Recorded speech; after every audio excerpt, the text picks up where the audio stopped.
Time flowed through the monumental place of lava and heat like water.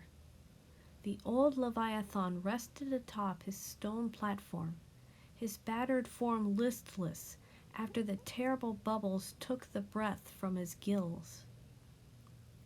Breathing air wasn't much better. It ripped acidic heat down his throat. He still tasted the metallic blood he coughed up before he collapsed. This place always restored his fire, so he wheezed and heaved until his lungs moved air smoothly. A disturbance prompted him to force his tired eyelids open in the glowing orange inferno. The tiny one extended a hand and raised its eyes to his in supplication. Its face wore the worship he remembered before time swallowed its species' song.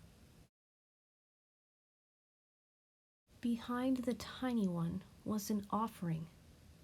He couldn't recall the last time the tiny ones brought forth an offering. They placed it down and left, for they fell ill and perished if they remained. This tiny one didn't leave. It was already dying, the Leviathan realized, and it chose to spend its last moments with him. He focused his eyes and ears and listened to its soft murmurings. 살아봐. 정말. Its language meant nothing to him, but the song sung by its life, the forgotten song of its species, cried out to him in need. He heard the kind intention of its offering and rumbled his acceptance. Tears welled in the tiny one's eyes. It smiled, and everything went blinding white. The tiny one's existence winked out in an instant, leaving a vacuum. Its atoms merged into his flesh, and new fire surged through his cells. He inhaled its spirit as everything around him blew away in the tsunami of light.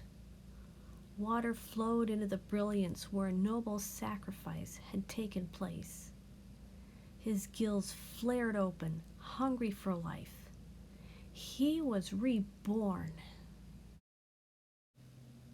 He pushed off the sea floor with renewed vigor. The tiny one's song rang in his heartbeat as he surfaced and exhaled its spirit into the sky. Its life mattered. It died an honorable death, so he roared a song of light to send its spirit heavenward. His lungs emptied completely. He inhaled and exhaled again for the sheer joy of breathing. Rain blurred his eyes and tickled his snout. The sizzling ocean churned against his bulk. Salty sea foam clung to his claws. He relaxed and looked down. Tiny ones stood together on a floating vessel, gawking up at him.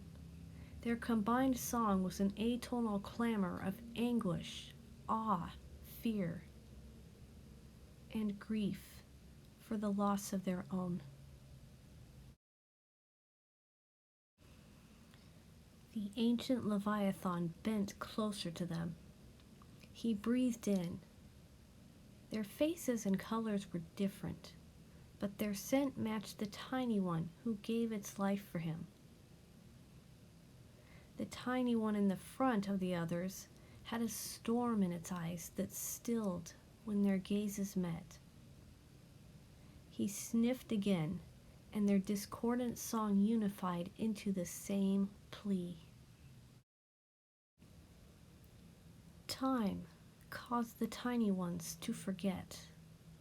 Their lives flared and vanished like stars at sunrise.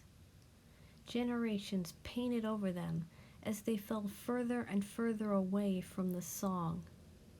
They built their monuments and statues, lost them to time, and found them again many seasons after the builders became bone dust in the soil. Their distant ancestors built this world with their sweat and breath. They wanted the Golden One gone because they feared him. They knew the Golden One's false song didn't belong with the music of the earth.